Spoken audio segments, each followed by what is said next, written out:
তো আজকে কোন এক শুভাকাঙ্ক্ষী আমাকে কমেন্টস করছেন, পিছনের রাস্তায় কাজ করলে অর্থাৎ সহবাস করলে স্বামী স্ত্রীর ক্ষতি হবে কিনা, অর্থাৎ মলদ্বার দিয়ে সহবাস করলে স্বামী স্ত্রীর কোনো ক্ষতি হবে কিনা। দেশের এবং প্রবাসের ভাই বোনদের প্রতি সালাম। আসসালামু আলাইকুম। আমি প্রভাষক ডাক্তার রিক্তা পারভিন, হোমিওপ্যাথি এবং আয়ুর্বেদিক চিকিৎসক। অনেকের প্রশ্ন থাকে বা অনেকে জানতে চায় যে অ্যানাল সেক্স করলে কি ক্ষতি হয় বা স্বামী স্ত্রীর কি ক্ষতি হয়। অনেকের একটা কৌতূহল থাকে। আর অ্যানাল সেক্সটা কেন যেন এখন অনেকেই এটা নিয়ে কথা বলে বা এর প্রতি একটা আগ্রহ থাকে।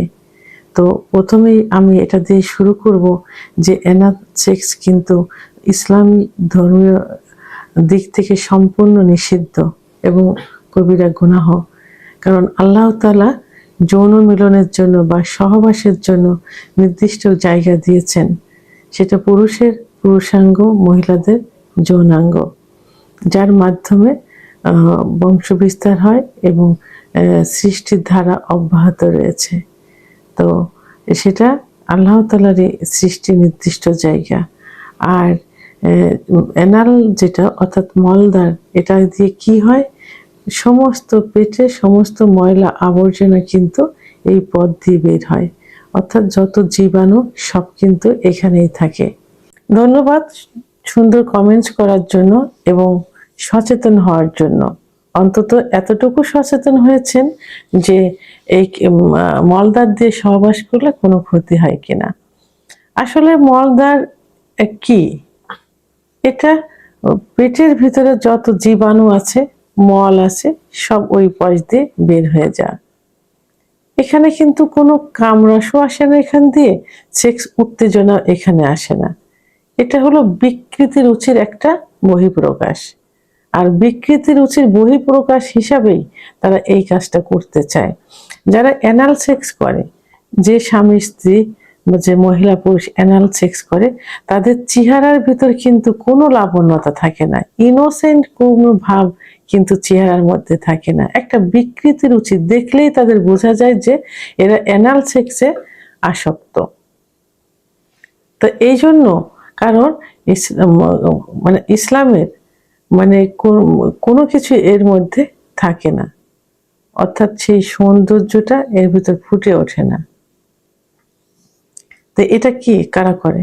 যারা বিকৃতির রুচি যাদের থাকে, যারা নেশাগ্রস্ত থাকে এবং সেক্সটাকে যারা অপচয় করে থাকে, অপব্যবহার করে থাকে, হ্যাঁ, তারা যারা মানে সুন্দর স্ত্রীকে সুখ দেওয়ার জন্য, স্বামীকে সুখ দেওয়ার জন্য যে সুন্দর একটা পজিশনে, সুন্দর একটা আল্লাহ তাআলার সৃষ্টি একটা জায়গা দিয়ে যে মিলন করে সুখ অনুভব করবে, এরা তা করে না।